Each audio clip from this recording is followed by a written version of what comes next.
L'incendie est défini comme une combustion non maîtrisée, se propague de manière incontrôlée dans le temps et dans l'espace. Il constitue un danger majeur tant pour les personnes que pour les biens et l'environnement. Pour qu'un incendie se déclenche, 3 conditions doivent être réunies simultanément. Ce principe est illustré par le triangle du feu, outil fondamental en matière de prévention incendie. Les 3 éléments du triangle du feu. Premièrement, le combustible. Il s'agit de toute matière susceptible de brûler, solide, bois, papier, plastique, liquide, essence, solvant, ou gaz, butane, propane, hydrogène. Le combustible est la matière première de la réaction de combustion. Deuxièmement, le carburant.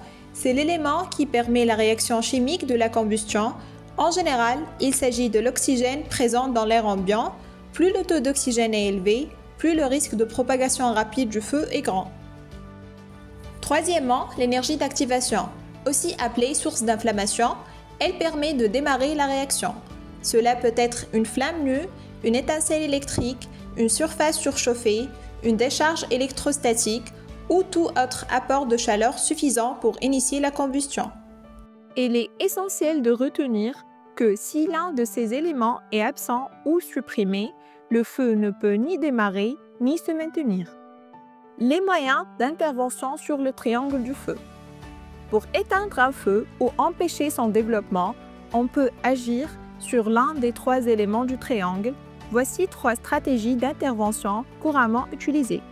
La première stratégie, c'est l'action sur le carburant par étouffement.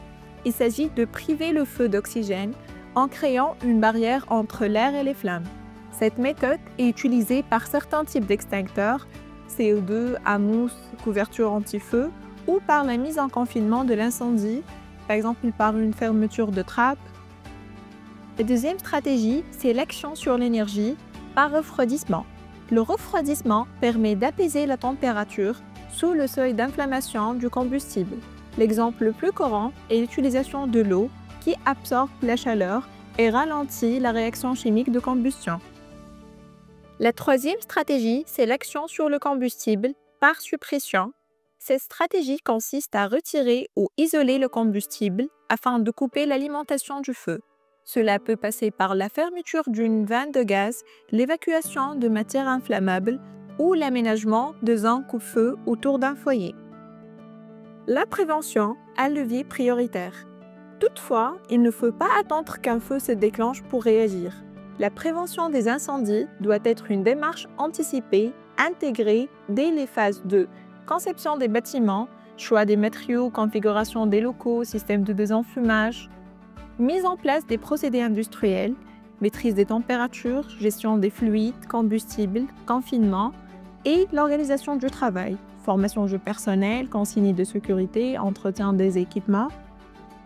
Des mesures de prévention efficaces permettent non seulement de réduire la probabilité d'occurrence d'un incendie, mais aussi de limiter ses conséquences humaines, matérielles et environnementales.